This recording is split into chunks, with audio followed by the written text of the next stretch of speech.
pouco de paciência comigo, tá? Primeiro eu queria relembrar um pouquinho o final do estudo da Andréia da semana passada, da outra semana, que quando Tobias já vai embora, né, deixa o André aos cuidados de Aniceto e Aniceto já apresenta o Vicente e diz que os dois vão se dar bem porque os dois são médicos, foram médicos na parte terrestre, então quem sabe vai dar tudo certo entre os dois.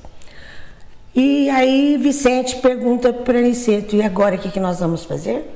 E aí Aniceto diz: vocês dois, você, Vicente, esclareça ao André os regulamentos da casa, do estudo, de tudo, e depois vocês vêm juntos para as instruções. E aí terminou o capítulo dela falando nisso, que a gente deve conhecer os regulamentos. Aí eu fiz uma reflexão, assim, bem simples, do meu jeito de ver as coisas, desse capítulo que entra no meu estudo. A princípio, assim, a primeira leitura, eu não achei nada de... Falei, pô, o que tem aqui? Depois eu dei outra leitura, terceira leitura, e fui verificando que é um capítulo muito importante dentro do livro.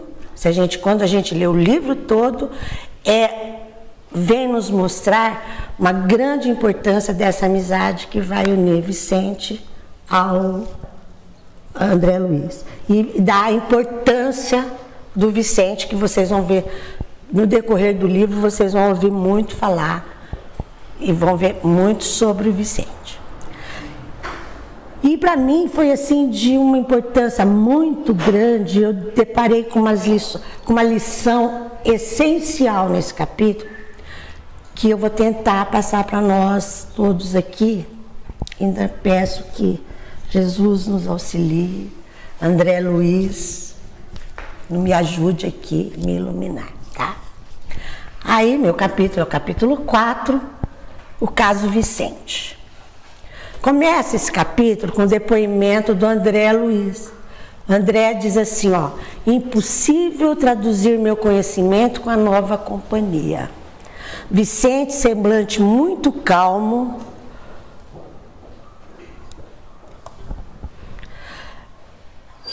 olhar inteligente e lúcido, irradiava carinho e bondade, sensatez e compreensão. Quem aqui que não conheceu uma pessoa assim à primeira vista e fala assim, puxa vida, pensa, puxa vida, que legal, que bom que foi eu conhecer essa pessoa. Que simpatia, como me agradou. Às vezes a gente consegue muitas vezes ter uma simpatia mútua, né? E isso ocorreu com eles também, com André e Vicente, né? Aí André ainda continua descrevendo. Disse-me de sua alegria por ter encontrado um companheiro médico. Vicente alojou-me convenientemente junto dele, demonstrando extrema generosidade fraternal. Era o primeiro colega de profissão, igualmente recém-chegado às esferas da crosta, de quem me aproximava de modo direto. Nesse primeiro parágrafo, mais uma vez, André vem nos mostrar a vivência do nosso lar com a nossa vida aqui. Essa ideia de que você simpatiza com uma pessoa, fala, puxa vida, que bom. Então ele vai nos mostrar que lá também é assim. E lá, isso quer dizer o que para nós? Que a vida continua, né? Que a gente não vai, porque vai passar para o outro plano, vai modificar alguma coisa. E não vai modificar nada. Nós vamos continuar sendo nós mesmos, né? E André continua. Trocamos ideias largamente sobre as surpresas que nos defrontavam. Comentamos as dificuldades. Opa, você não vai? Tá correndo por quê? Pode encostar ali, ó.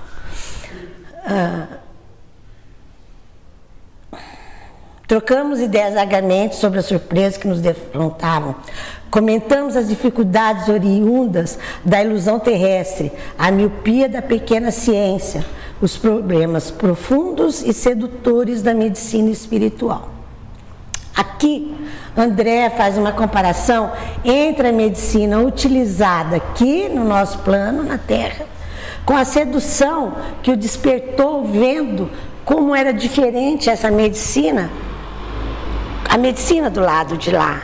Quer dizer, ele já nos dá aqui uns reflexos, algumas ideias de como nós tratamos alguns assuntos aqui e esses mesmos assuntos são tratados de formas diferentes do outro lado, né?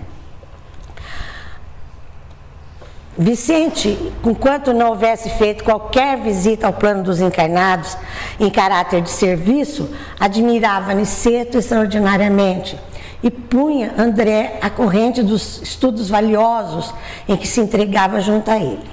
Estava cheio de conceitos entusiásticos. Em pouco mais de uma hora, nossa intimidade semelhava-se ao sentimento de dois irmãos unidos desde muito pelos laços espirituais. O novo companheiro conquistara André uma infinita confiança. Quem de nós aqui que não temos um amigo que às vezes a gente é um amigo de pouco tempo, a gente fala, poxa vida, pensa, esse amigo é amigo acho que de outras épocas, de outros espaços, de outros tempos, porque a gente se afina tão bem, né? Às vezes você conhece uma pessoa e de repente você fala, poxa vida, esse é meu amigo, é meu irmão de coração, não é? Isso que aconteceu com André e Vicente. Evidenciando delicadeza, Vicente indaga de André a posição perante os parentes terrestres, ao que André vai contar a história resumida da aventura dele de ter conhecido as segundas núpcias da esposa, aquela parte que ele nos relata no outro livro anterior que nós estudamos. Aí ele imprime toda a ênfase possível no relato, se sensibiliza profundamente e ele conta, no curso da narrativa dele, ele conta assim, dramatizando tudo, mostrando um sofrimento, sabores enormes. Aqui, para mim, André me mostra que ainda tem um tanto de sentimento humano.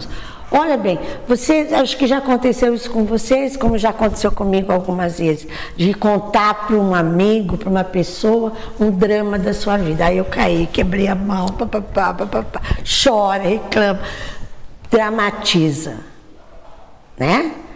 Aí a pessoa olha e fala assim, mas isso não é nada, comigo já foi pior, ó. Eu já quebrei o pé, quebrei a mão, quebrei a perna. Olha, eu sofri muito mais. Aqui, André, quando ele vai transmitir, contar essa passagem da vida dele, ele vai com um sentimento que a gente fala assim, pô, mas isso aí é um sentimento humano, é um sentimento nosso aqui. Isso vem também nos mostrar que lá não é tão diferente, né? Aí, Vicente vai ouvindo ele silenciosamente e de vez em quando dá um sorrisinho assim nos intervalos da respiração do André. Quando André termina a exposição dele, Vicente vem carinhosamente, ele coloca a mão no ombro e diz assim, não se julgue desventurado, incompreendido. Saiba, meu caro André, que você foi muito feliz. Pô, ele está contando uma coisa horrível que aconteceu com ele, o outro vem falar que ele foi muito feliz? Como assim? Ele pergunta. Aí Vicente diz, sua Zélia respeitou o companheiro até o final. E o segundo matrimônio, em tal circunstância, não é de admirar. No meu caso, a coisa é muito pior. Olha o que eu disse há pouco. A gente vai contar um drama, o outro vem um drama maior, né? E foi o que ocorreu ali.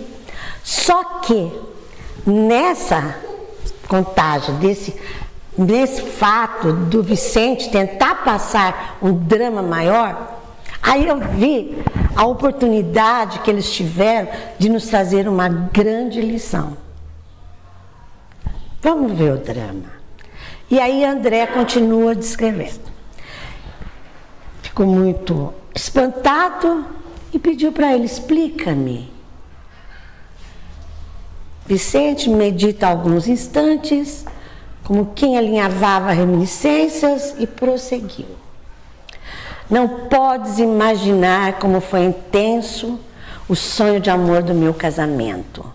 Logo após a aquisição do diploma profissional, aos 25 anos, esposei Rosalinda,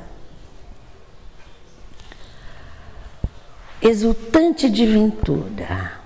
Não levava a esposa tão somente uma situação material financeira confortável e sólida, mas também os meus tesouros de afeto e devotamento. Minha felicidade não tinha limites. Em pouco tempo, 2 filhinhos enriqueceram o nosso maravilhoso lar. Meu bem-estar era inexprimível.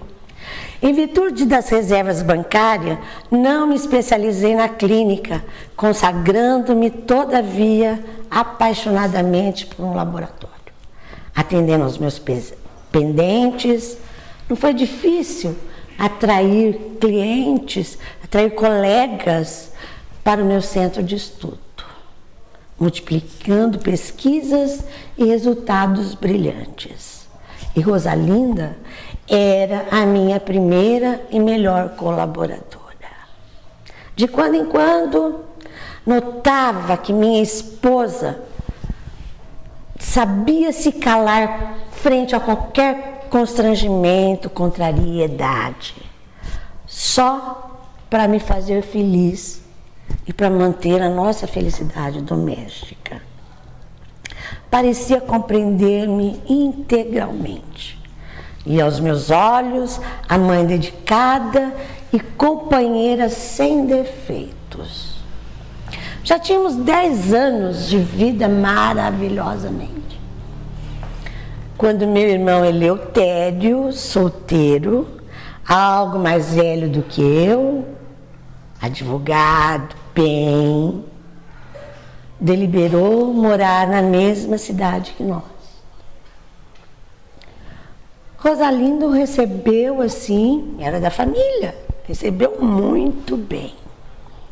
Eleutério, embora morasse no hotel, não saía da nossa residência participando dos serões, jantares, de todas as atividades sociais que nós tínhamos, ele começou a partilhar. Desde então, comecei a observar que minha mulher se modificava um pouco. Exigiu que eu contratasse uma secretária, uma colaboradora, para substituí-la, porque ela precisava tomar mais conta dos nossos filhos. Em prol da felicidade dos filhos, concordei. Contudo, a transformação de Rosalina assumiu caráter impressionante. Passou a não comparecer mais ao laboratório, onde tantas vezes nos abraçávamos para comemorar qualquer sucesso que tínhamos. Ela preferia cinema, estação de repouso em companhia de Eleutério. Isso me entristecia bastante, mas eu não poderia desconfiar da conduta do meu irmão. Meu irmão era criterioso em família. Não obstante, era um pouco ousado, egoísta, presunçoso nas atividades profissionais. Minha vida, antes tão feliz, passou a ser uma solidão. E eu tentava me iludir no trabalho. Assim corriam as coisas quando uma tremenda transformação alterou a minha vida. Eu tinha uma verruga no nariz, essa verruguinha se feriu e de repente começou a me trazer um incômodo terrível. E de leve ferida tomou um caráter de uma extrema gravidade. Em poucas horas declarou-se uma septicemia. Os colegas de profissão reuniram-se, todos vieram com todos os cuidados. Nada resolveu. Compreendi que o fim se aproximava. Rosalinda e Eleutério pareciam consternados e até hoje guardo a impressão de ver-lhes olhar ansioso no momento em que a neblina da morte me envolveu os olhos materiais. Nessa altura, Vicente fez longo suspense, como a fixar reminiscências mais dolorosas, e continuou. Depois de algum tempo de tristes perturbações nas zonas inferiores, quando já me encontrava restabelecido em nosso lar, certifiquei-me de toda a verdade.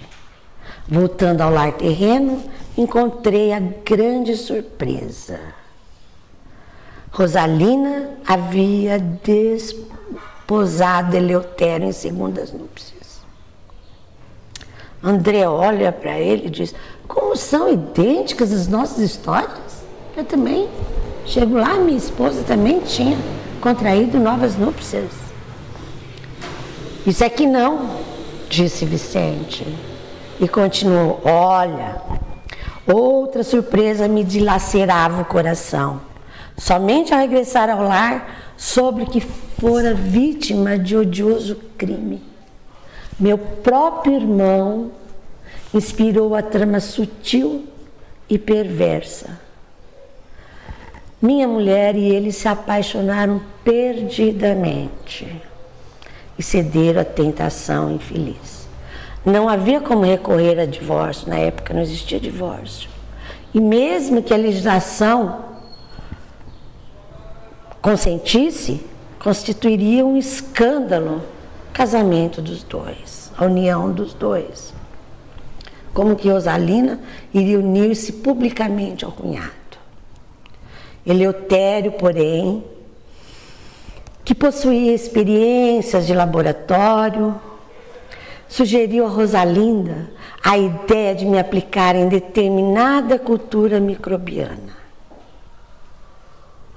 que ele mesmo se incumbiria de obter na primeira oportunidade.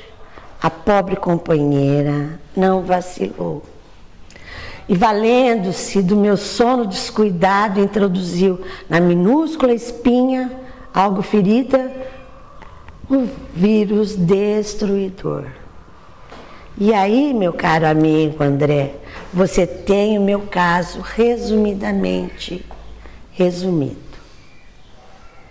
André se diz assombrado e pergunta: e os criminosos?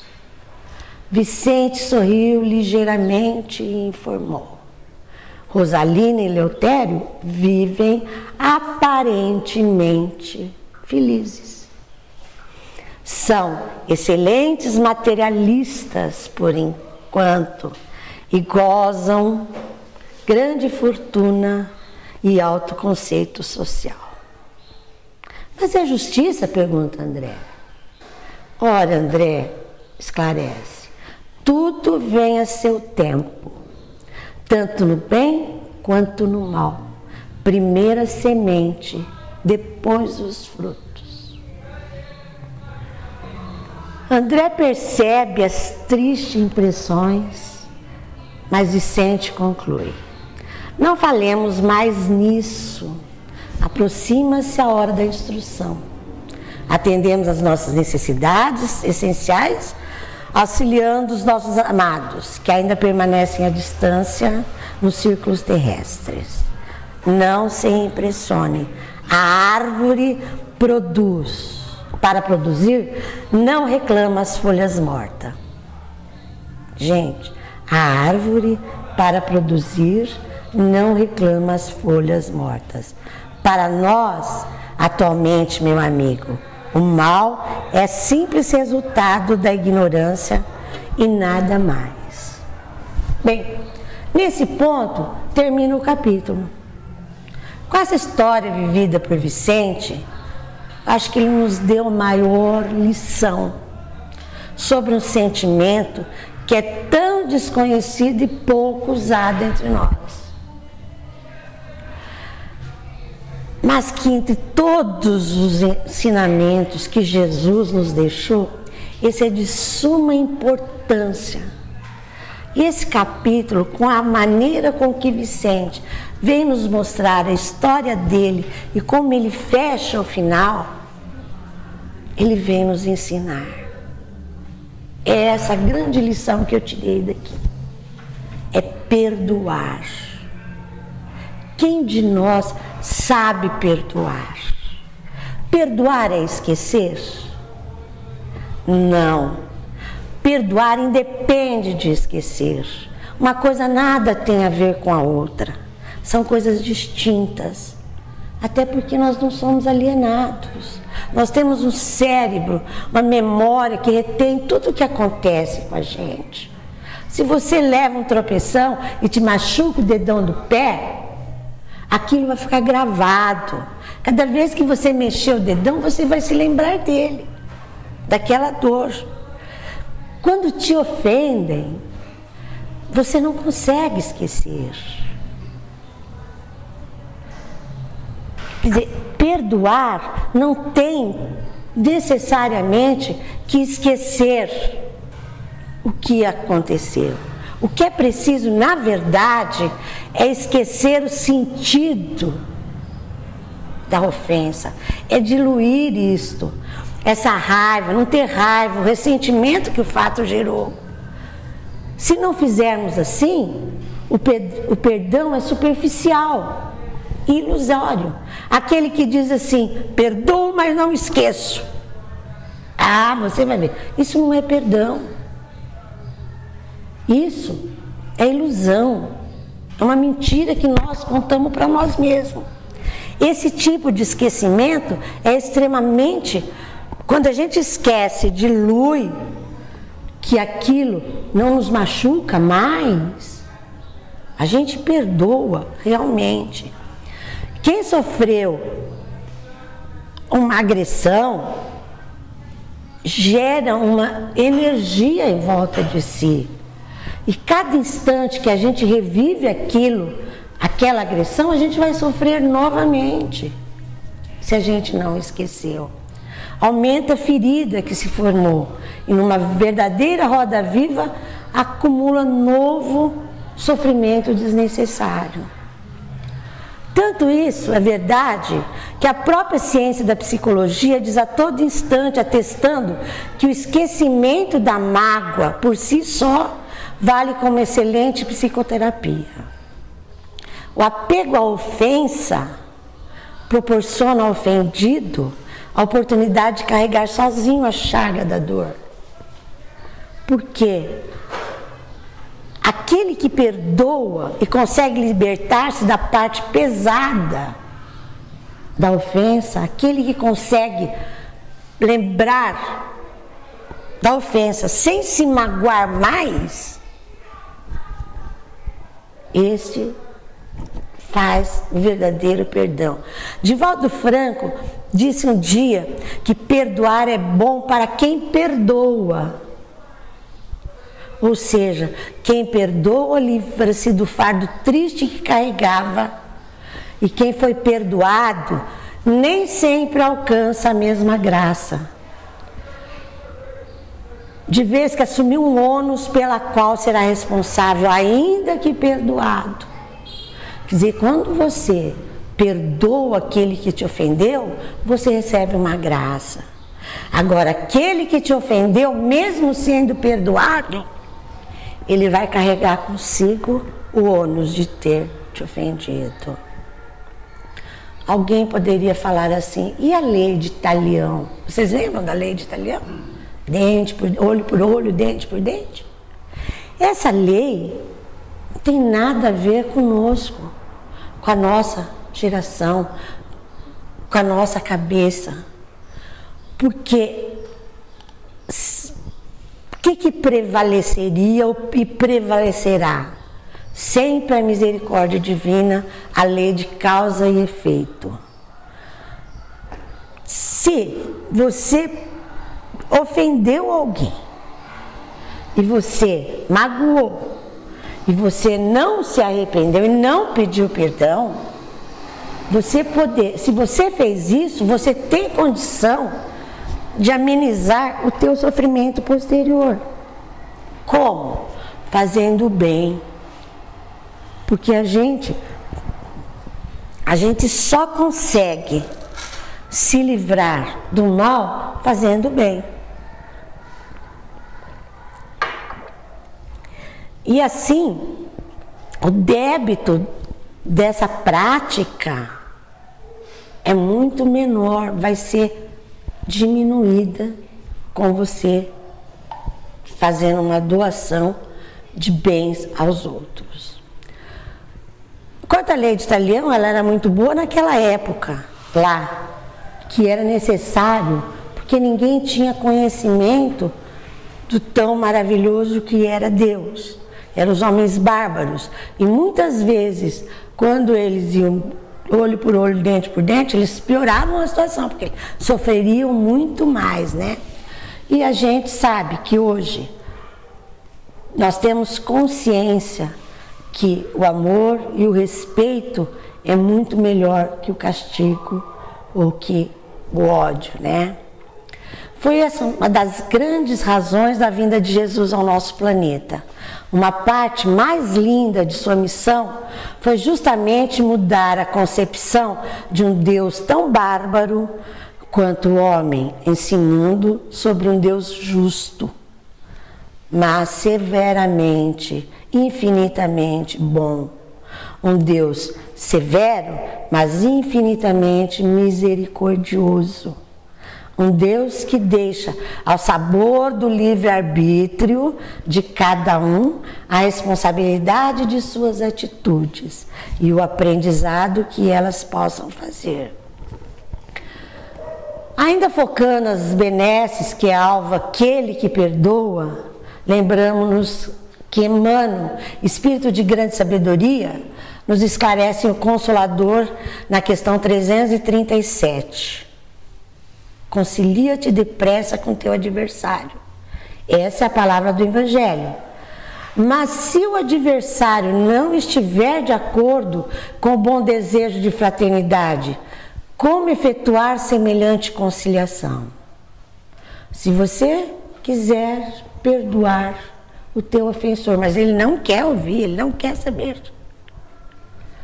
A resposta de Emmanuel: cumpra cada qual o seu dever evangélico, buscando o adversário para a reconciliação precisa, olvidando a ofensa recebida. Perseverando a atitude rancorosa daquele, seja a questão esquecida pela fraternidade sincera, porque o propósito de represária em si mesmo já constitui uma chaga viva para quantos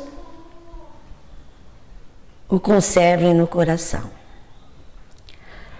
Vemos aí que nas palavras de Emmanuel é mais um alerta para nós, né? Ainda que o ofendido se recuse, o problema é dele, já não é mais seu. O problema seu é conceder o perdão. Sabemos que todos esses conhecimentos, muitas vezes, perdoar é difícil. Ninguém disse que nada ia ser fácil para nós, né? Mas requer um grande esforço, mas isso é divino. É o caminho da porta estreita que vale a pena enfrentar, pois o próprio Cristo nos disse um dia que devemos perdoar 70 vezes 7. É porque a sua divina sabedoria, que não só o ofensor, mas também o ofendido, possui fragilidade de caráter.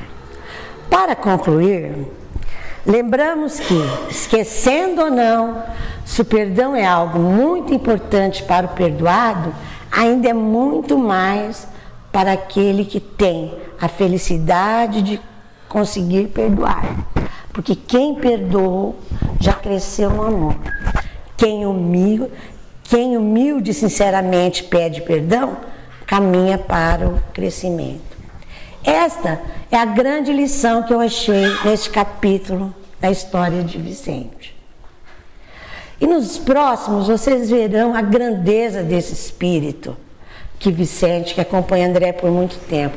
Inclusive, prestem bastante atenção no capítulo 13º, que é a Marielle que vai fazer. Vicente vem nos mostrar a grandeza que ele conseguiu nesses anos lá no nosso lar, com o estudo e com a generosidade do perdão, ele se tornar. Era isso que eu tinha para falar para vocês. Vamos aprender a perdoar, como Vicente fez. Obrigado.